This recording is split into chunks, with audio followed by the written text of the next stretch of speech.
कि बिस्मिल्लाहिर्रहमानिर्रहीम। मेरी तरफ से तमाम पार्टिसिपेंट्स को दिल की अता गहराइयों से अस्सलाम वालेकुम व रहमतुल्लाहि व बरकातहू।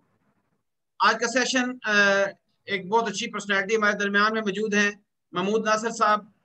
मैं इनका शुक्रिया अदा करता हूँ जो फंक्शनल हेड हैं new business Lahore zone central में। और हमारे चीफ गेस्ट आज में हमारे खालमू शाह साहब, हमारे डीजीएम गिलानी साहब भी मौजूद हैं। तो तमाम ट्रेनर्स को भी मैं वेलकम करता हूँ।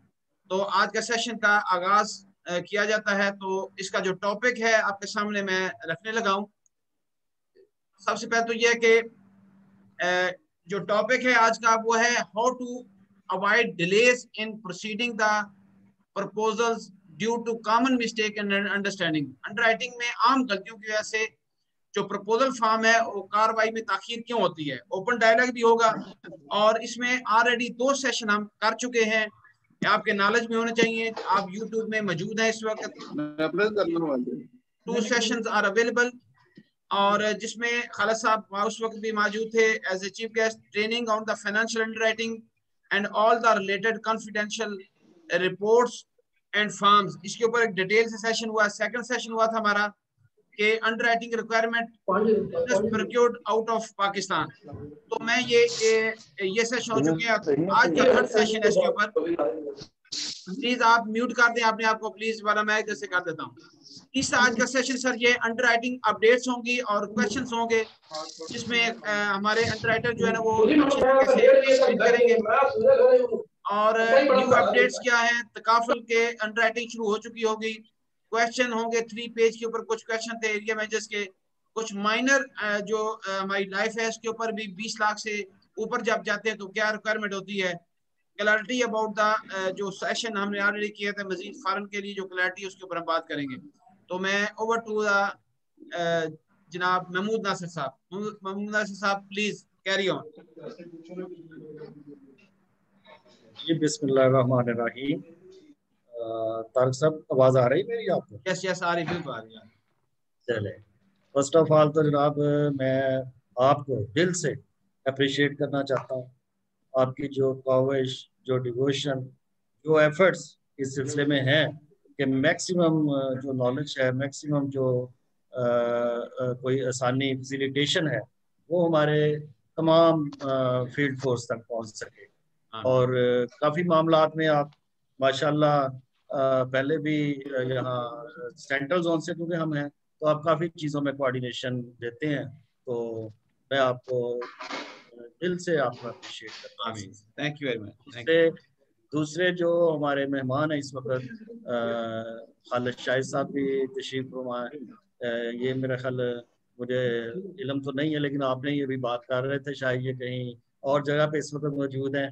तो अपने ऑफिस में मौजूद है, अपने ऑफिस में खालिद साहब और गिलानी साहब। अच्छा चले चले माशाल्लाह, बड़ी अच्छी बात है जनाब। इनको भी मेरी तरफ से सलाम। अच्छा बेसिकली जो चीजें थी ना जी, अच्छा बेसिकली जो पहले 2-3 सेशंस हुए हैं उसमें कुछ चीजें मैंने देखी हैं उन मामलात में। तो वो जो हम जिसमें चीजें फाइनेंशियली कैसे उसको डील करना केस को, या दूसरी चीजें कि किस तरह उसको मैनेज करना केस को, वो सारी काफी कॉम्प्रिहेंसिव डिस्कशन हुई है।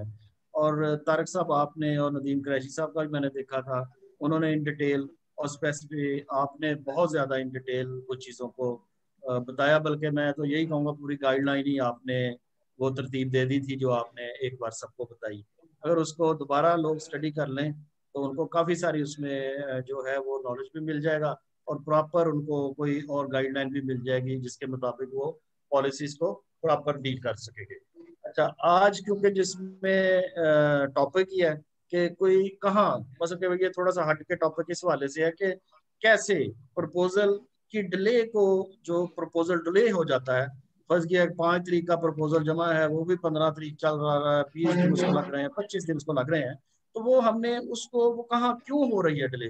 क्या अंडर राइटिंग किसी जगह पे इस लेवल पे सख्त है, या वो अंडर राइटिंग में कोई इस तरह के इश्यूज हैं, या आया कि मार्केट की तरफ से जो इनपुट चाहिए वो प्रॉपर नहीं मिल रही है? तो वो मैंने कुछ जो मेरे एक्सपीरियंस में जो मेरे चीज़ें गुजरी हैं, जो मार्केट के लोग भी 2, 4, 5, 6 जोनों का मेरा एक्सपीरियंस रहा है, मार्केट से बड़ी एसोसिएशन एफिलिएशन रही है इस वाले से, तो मेरे बहुत सी चीजें मैं समझता हूँ कि अगर हम उनको कवर कर लें तो हम काफी सारी प्रोसेसिंग जो है वो इजीली अपने केसेस में करवा सकते हैं, अपने प्रपोजल में करवा सकते हैं। और जो अंडर राइटिंग के हवाले से, अंडर राइटिंग की तो रिक्वायरमेंट ही मेरा ख्याल मैक्सिमम 10 से 15% इतनी भी नहीं होती होंगी जो प्रॉपर अंडर राइटिंग रिक्वायरमेंट है। जो रिक्वायरमेंट्स है वो तो सारी प्रपोजल फॉर्म की ही जो कंप्लीट करना है उसी में जो लैप्सेस हैं उसी ही की वजह से 85% जो अप्रोक्सीमेट आप कह सकते हैं कि वो 85 to 90% भी आप कह सकते हैं कि सारी रिक्वायरमेंट्स खुद ही वहां से ही पैदा हो जाती है। तो इसमें थोड़ा सा मैं प्रपोजल फॉर्म से ही इनिशिएट करता हूँ कि जब प्रपोजल फॉर्म हमारा फील्ड वर्कर जब उसके लिए मामले को देखता है, उसमें एक छोटी सी चीज उसने देखनी होती है CNIC। CNIC में जो कॉम्प्लिकेशन आती है कि अगर वो वहीं पे जब CNIC देखते हैं तो CNIC को स्टडी कर लें कि उसके पर्टिकुलर पढ़े जा रहे हैं जो फोटोकॉपी ली है। क्योंकि जब अंडर राइटिंग के पास आता है तो उसमें बहुत सी चीजें ऐसी आ जाती हैं जो डेट ऑफ बर्थ पढ़ी नहीं जा रही, एक्सपायरी डेट पढ़ी नहीं जा रही, नाम पढ़ा नहीं जा रहा, कोई नंबर ऐसा है वो डिजिट नहीं पढ़ा जा रहा, तो वो प्रॉब्लम है। एक और बड़ी कॉमन जो मिस्टेक है वो ये है कि हमारे जो मार्केट की तरफ से मामला आता है कि CNIC आ गया। अच्छा, हमें रिक्वायर्ड होती है उसकी बोथ साइड से अटेस्टेशन एंड सेल्फ टेस्टेशन। अच्छा, अब होता ये है कि सेल्फ टेस्टेशन अक्सर केसेस में नहीं है, अंडर राइटर को रुकना पड़ गया। अब उसमें अगर टेस्टेशन CNIC की है तो उसकी जो बैक साइड है वहां पे जाके टेस्टेशन नहीं की, वहां जो पर्टिकुलर मौजूद है वो डेफिनेटली वो किसी ने टेस्ट नहीं किए हुए तो वो ऑथेंटिक नहीं माने जाते हैं। तो ये एक बेसिक कॉमन, मैंने ऐसे ही आपको शुरू करते हुए ये चीज बताई है कि ये एक बेसिक रिक्वायरमेंट है जो तकरीबन 15 to 20% केसेस पे ऐसी रिक्वायरमेंट्स बन जाती हैं। तो अगर हम ऐसा कर लें, सिर्फ एक चीज अडॉप्ट कर लें कि हम स्टेट लाइक पैटर्न जिसे हम बोलते हैं, हम कॉपी उस पर चले जाएं तो सारी कंफ्यूजन, एक तो कॉपी क्लियर होगी, अंडर राइटर के लिए आसानी होगी, उसको आप जब प्रेजेंट करेंगे एक अच्छे तरीके से, जब डिपार्टमेंट में एक चीज प्रेजेंट होगी, साफ सुथरा प्रपोजल फॉर्म होगा, अच्छी हैंड राइटिंग में फिल होगा, एक स्याही में फिल होगा। ये भी जेहन में रख लें कि अब 1 इंक का जो कंसेप्ट था पहले ये था कि उसमें उसमें ये कहा गया था कि आप उसको प्रायोरिटी दें कि 1 इंक होना चाहिए, लेकिन अब उसमें क्लियर कट इंस्ट्रक्शंस हैं कि अब 2 इंक का प्रपोजल फॉर्म रिजेक्ट होगा।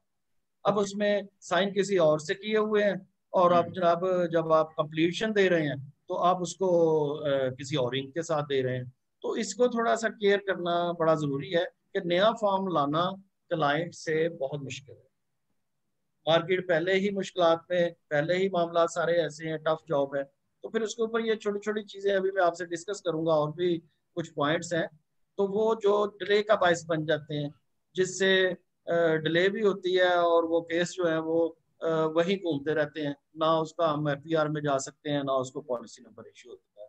तो हम शुरू इसी से ही प्रपोजल फॉर्म। 45 रुपए दे देगा, पैसे देते हैं, मैं दवा का मैं अच्छा, इसमें मैं प्रपोजल फॉर्म में जाना चाहता नहीं, हूँ। मैं वैसे क्या कि मेरे को प्लीज प्लीज ये आवाजें कहाँ से आ रही हैं?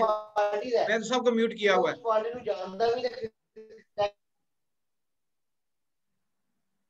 जी जी, सॉरी सॉरी जी, ये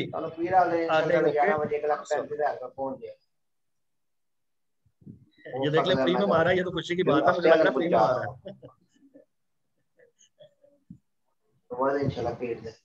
जी जी, ऐसी। अच्छा, तो इसमें तर्क भाई ऐसे है,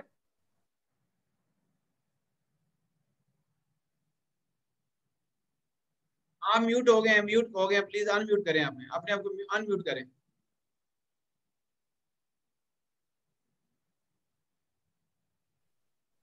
यस, देखिए आप है आवाज।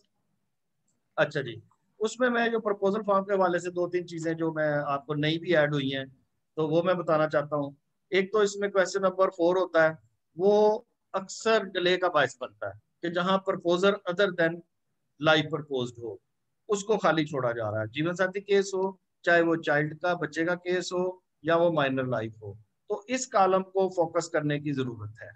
ये कॉलम नंबर 4 है, इसको सब लोग फोकस करें, इसको कंप्लीट करें, ठीक है।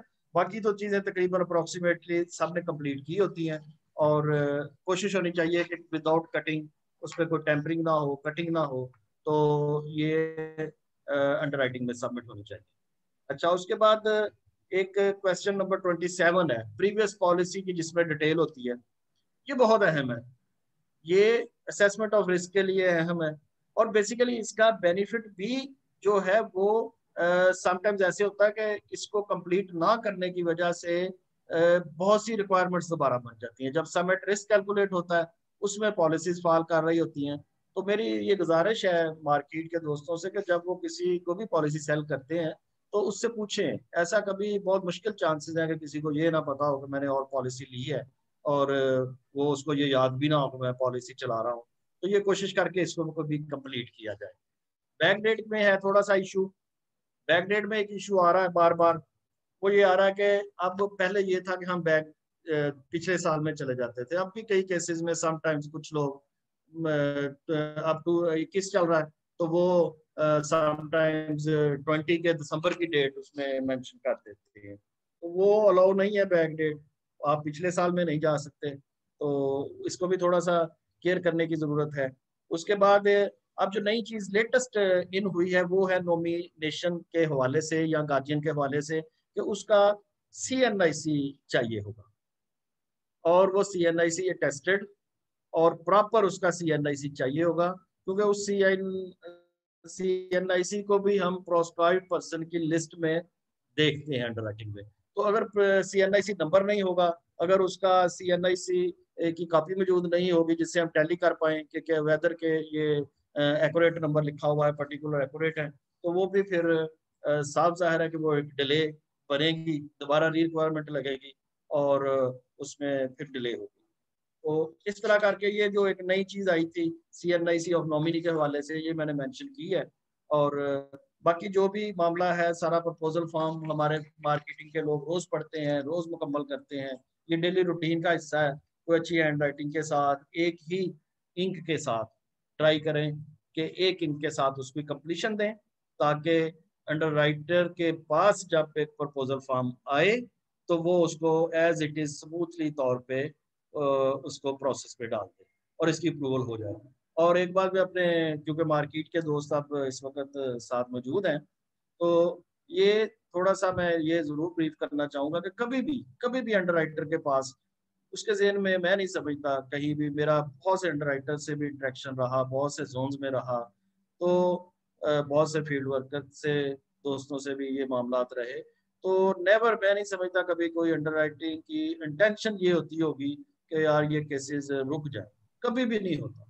लेकिन मजबूरी समटाइम्स ऐसे होती है, मामलात इस तरह के होते हैं, क्योंकि उसकी रिस्पॉन्सिबिलिटी है केस की completion with all respect.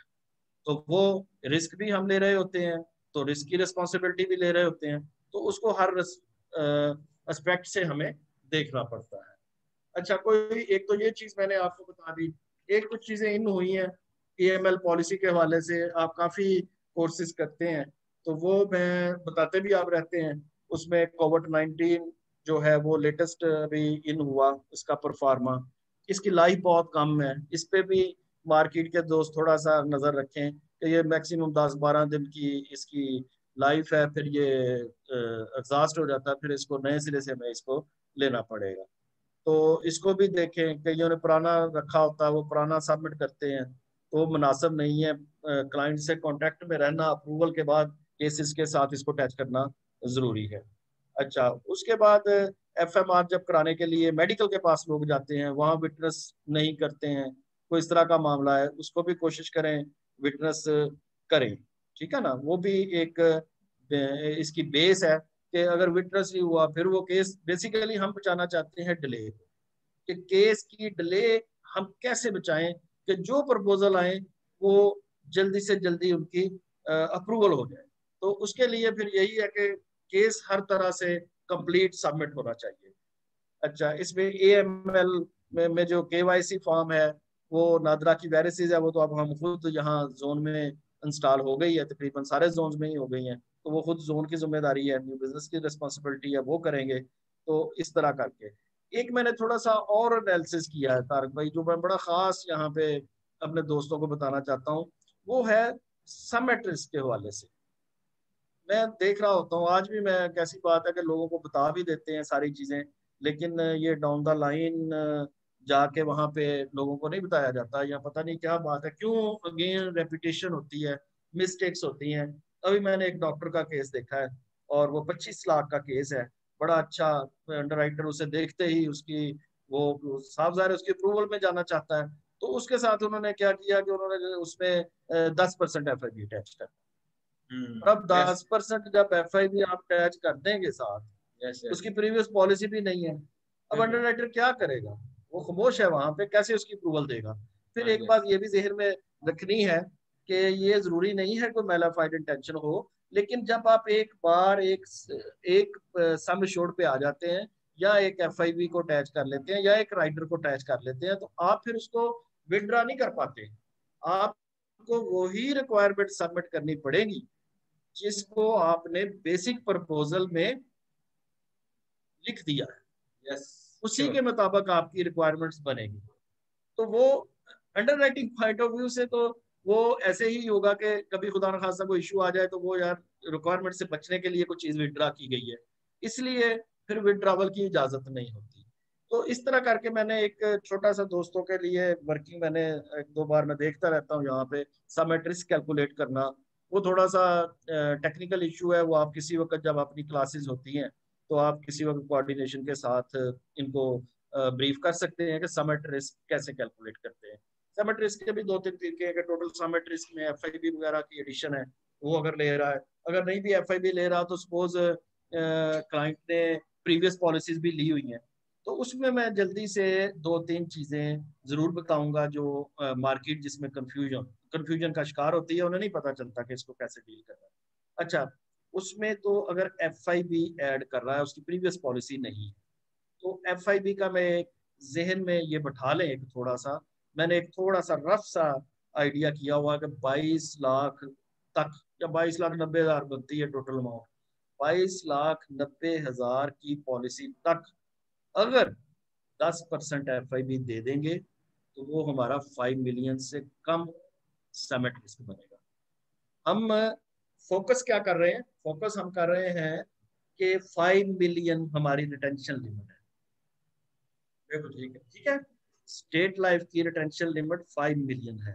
5 million तक का जो केस है उसको हम किसी और तरीके से ट्रीट करेंगे, और जो 5 मिलियन से ऊपर बनेगा केस, जिसका समेट रिस्क 5 मिलियन से ऊपर जाएगा, उसको हम थोड़ा सा एक डिफरेंट रिक्वायरमेंट्स के हिसाब से डील करेंगे। तो उसमें फिर अब मैंने जो देखा, मैंने आपको एक चीज बताई है कि 22,90,000 तक की पॉलिसी है, आप 10% में उसको कर सकते हैं। अगर आप 23 लाख की पॉलिसी को 10% FIB दे देंगे, वो 51 लाख कुछ बन जाएगा उसका समेट रिस्क। 50 लाख से ऊपर जो ही जाएगा तो उसकी जो रिक्वायरमेंट्स हैं वो 99 लाख पर जो होगी, वो सारी की सारी उसको वो फुलफिल करनी पड़ेगी, मेडिकल रिक्वायरमेंट भी, और अप्रोक्सीमेटली फाइनेंशियल रिक्वायरमेंट भी वहां तक रेज कर जाएंगी। इसी तरह जो आप 20 लाख का केस है, उसको अगर आप 15% FIB दे देते हैं, तो 20 लाख के केस पे, अगर 20 लाख का स्टेट केस है, आप 10% की बजाय उसमें 15% FIB में चले जाते हैं, तो वो भी 54 समथिंग लाख पे केस चला जाएगा, तो वो भी प्रॉब्लम क्रिएट करेगा। ठीक है। इसी तरह जीवन साथी केस है, बहुत सा कंसेप्ट यहाँ नहीं है, जीवन साथी केस के हवाले से बड़ी कंफ्यूजन है। जीवन साथी केस की भी अप्रोक्सीमेटली यही है कि आप उसे डेट टाइम कर ले अपने ज़हन में। मार्केट को एक, जब वो मार्केट में किसी कस्टमर के पास बैठे हैं, तो वो कस्टमर के पास उनको एक आइडिया होना चाहिए कि कस्टमर डॉक्टर है, इंजीनियर है, अच्छी पोस्ट पे है, एग्जेक्टिव पोस्ट पे काम कर रहा है, और हमारा मार्केट का बंदा देख रहा है कि यार ये मेडिकल को खास करके ये जो आजकल सर्कमस्टांसेस चल रहे हैं, जिन हालात में मामलात हैं कोविड के हवाले से हैं दूसरे, तो वो समटाइम्स लोग हेजिटेट करेंगे, कुछ हेजिटेट करेंगे, कुछ हमारे जा भी रहे हैं, बहुत से मेडिकल आ भी रहे हैं, बड़े बड़े केसेस के मेडिकल आ रहे हैं। अल्लाह पाक का शुक्र है, हमने रिसेंटली बहुत ही एक अच्छी हैंडसम 1,30,00,000 10,900 रुपये प्रीमियम का भी यहाँ सेंट्रल जोन से एक पॉलिसी इशू की है। तो वो सारी चीजें साथ साथ चल रही हैं। लेकिन ये फील्ड वर्कर को देखना है कि यार ये आज मैं अगर एक पॉलिसी सेल कर रहा हूँ तो क्या इसको मैं किस तरीके से कंप्लीट कर पाऊंगा। अगर कोई क्लाइंट ही ऐसा है जिसने मेडिकल के लिए जाना ही नहीं है, तो आप मिस्टेक कर रहे हैं वहां पे। मिस्टेक ये कर रहे हैं कि आप उसे, वो कह रहा है मुझे 30 लाख की पॉलिसी दे दें, आप 30 लाख की पॉलिसी दे रहे हैं, वो 25 साल एज है, 30 साल एज है, आप 4 मिलियन की पॉलिसी सेल कर रहे हैं और साथ आप FIP अटैच कर देते हैं। वो आप 30 लाख की पॉलिसी कर रहे हैं, आप FIP अटैच कर देंगे, तो ऑटोमेटिकली डिले बनेगी। अंडर राइटिंग के में वो पेंडिंग रहेगा जब तक उसका मेडिकल नहीं आएगा, मेडिकल के लिए वो पहले विलिंग नहीं है। तो इस तरह ये सारी कॉम्प्लिकेशंस, ये छोटी छोटी चीजों से केसेस में बनती हैं जो हम डेली ऑब्जर्व करते हैं। जीवन साथी पॉलिसी करें, जीवन साथी पॉलिसी में थोड़ा सा गौर जरूर करें कि जीवन साथी पॉलिसी को अप्रोक्सीमेटली 1.5 टाइम पे वर्किंग करें उसकी कैलकुलेशन। वो अब फैक्टर तो लंबा काम है, वो यहाँ पे इस तरह तो नहीं बताए जा सकते कि कैसे कैलकुलेट होंगे, लेकिन एक जहन में आइडिया अगर होगा मार्केट के हमारे फील्ड वर्कर के, तो वो वही डील कर लेगा। उसे पता होगा ये मेरा क्लाइंट जो है ये नहीं जाएगा कहीं मेडिकल के लिए, तो वो वहीं उसको सेट कर लेगा चीज को। ठीक है, जीवन साथी में 1.5 टाइम पे जाके कैलकुलेट करना रिक्वायरमेंट को। उसके अलावा जो प्रपोजल फॉर्म कंप्लीशन करते वक्त और जो प्रॉब्लम्स आती हैं, 75 टेबल है, 75 टेबल में FIP इनबिल्ट है। अब लोग 15 लाख का नॉन मेडिकल में प्रपोजल फॉर्म भर के ले आते हैं और 75 टेबल प्रेजेंट कर देते हैं। अब इस तरह बात नहीं, इसको भी देखने की जरूरत है। इसको भी जब कैलकुलेट करें तो इसमें भी नोट कर लें कि 12,90,000 तक, 12,90,000 तक अप्रोक्सीमेटली, यहाँ तक वो अगर F75 टेबल किसी को देंगे तो वो फिर मेडिकल से बचेगा, क्योंकि उसका समेट रिस्क 5 मिलियन से कम रहेगा। अगर वो 13, 13.5 लाख, 14 लाख, 15 लाख, 18 लाख तक चले जाएंगे तो फिर वो साफ जाहिर है मेडिकल रिक्वायरमेंट्स तो वो ड्यू हो जाएंगी उनकी सारी। तो ये कुछ चीजें, ये रिपीटेड चीजें हैं ये। अगर अब आप कह रहे थे जिस तरह इसकी रिकॉर्डिंग लोग देख सकते हैं, तो मैंने जो अमाउंट्स आपको बताई हैं कैलकुलेट करके, ये एक आइडिया है जिसमें मार्केट का, जब हमारा फील्ड वर्कर किसी के सामने क्लाइंट के बैठा होगा उसको पता चल जाएगा कि यार मैंने इसको ये राइडर दूंगा और इस तरह इसको प्रॉपरली ये रिक्वायरमेंट्स होंगी, और इन रिक्वायरमेंट्स में वो मेरे साथ एग्री करेगा कि नहीं करेगा। वो सेल ही पॉलिसी उस तरीके से करेगा जिसको फाइनलाइजेशन में ले जाने में आसानी होगी। दूसरे नंबर में हमारे फीमेल्स केसेस के कुछ केसेस आ जाते हैं, वो भी आपको पता है 3 कैटेगरीज हैं उसकी सेपरेट। वो एक लंबा इशू उसमें टॉपिक है, लेकिन उसमें जो आम देखा जाता है कि कई जगह पे मेल डॉक्टर अवेलेबल है, तो वहां क्या मिस्टेक हो रही है कि सॉरी, फीमेल डॉक्टर अवेलेबल नहीं है, मेल डॉक्टर अवेलेबल है। तो मेल डॉक्टर अलाउ वहां पे है जहां पे फीमेल डॉक्टर अवेलेबल नहीं है। वो कंडक्ट कर सकता है फीमेल का मेडिकल, लेकिन वो सिर्फ 5 लाख तक। पहले ये 2 लाख था, अब इसको बढ़ा के 5 लाख कर दिया गया है। और उसके साथ जो सबसे जरूरी चीज है जिसकी वजह से केस रुके ना, केस वो करवा लाते हैं 5 लाख तक भी करवा लाते हैं मेल डॉक्टर से, लेकिन फिर भी केस रुका रहता है कि एक अंडरटेकिंग चाहिए होती है फीमेल की तरफ से, जिसे आप NOC कह सकते हैं, कि वो उसे मेल डॉक्टर से मेडिकल कंडक्शन में कोई एतराज नहीं है, तो वो डेफिनेटली साथ ही अटैच करना चाहिए लगा के, बजाय इसके कि अंडर राइटर के पास जब ये ऐसा केस जाएगा तो वो ये एक ऐसी रिक्वायरमेंट है, वो कंपेल नहीं कर सकता, वो ये कह नहीं सकता कि आप इसका NOC दें। NOC तो उसे तो जरूरत नहीं है NOC लेने की अंडर राइटर को, वो तो कहेगा भाई आप इसको फीमेल से करवा के लाएं। हम स्पेशली किसी को नहीं कह सकते, किसी फीमेल को ये कह नहीं सकते कि आप मेल डॉक्टर से मेडिकल कराएं। वो अपनी कंसेंट के साथ मेल डॉक्टर के पास जा रही है, अपनी कंसेंट के साथ ही मेडिकल कंडक्ट कराएगी, और ये जो कंसेंट साथ रिटर्न अटैच होगी तो ये शो करेगी कि वो कंसेंट के साथ जा रही है, तो फिर इसकी प्रोसेसिंग जो है वो फर्दर हो सकेगी। इस चीज को गौर में रखना बहुत जरूरी है। दूसरी चीज, फाइनेंशियल, अब थोड़ा सा बड़ा केस है कोई, उसमें फाइनेंशियल एविडेंस लगे हुए हैं, ठीक है। अब मैं उस डिटेल में नहीं जाऊंगा, वो तो लंबा ही टॉपिक है, वो आपने भी किया था और क्रैश साहब ने भी। लेकिन उसमें जो कॉमन मिस्टेक्स है, सबसे बड़ी मिस्टेक ये है कि अभी तक सेल मैनेजर उसको टेस्टेशन अगर सैलरी स्लिप है, अगर किसी के फाइनेंशियली कोई बैंक स्टेटमेंट है, कोई उसका अपॉइंटमेंट लेटर है, तो वो एरिया मैनेजर एंड अबाव कर सकते हैं, सेल मैनेजर अलाउ नहीं। अच्छा, दूसरे नंबर पे ये एक चीज आ गई, एक फैक्टर आ गया, बहुत से केस इसलिए भी पेंडिंग होते हैं, इल्तवा का शिकार होते हैं कि उसमें सेल्फ टेस्टेशन नहीं होती। हम कोई वो डॉक्यूमेंट जो सेल्फ टेस्ट नहीं किया गया वो हम उसको इंटरटेन नहीं कर सकते। हर वो डॉक्यूमेंट जो प्रपोजल फाइल में अटैच है उसकी सेल्फ टेस्टेशन बहुत जरूरी है। और इसी तरह जब आप समेट रिस्क कैलकुलेट कर रहे हैं तो टेबल 36 का जो है वो भी एक साफ जाहिर है कि उसमें भी समेट रिस्क कैलकुलेट करते हुए फर्क पड़ता है, टीआर लगता है, वो भी उसमें ऐड होता है। इस तरह इस चीज फील्ड वर्कर हमारे मद्देनजर रखेंगे तो प्रोसेसिंग इन टाइम हो जाए।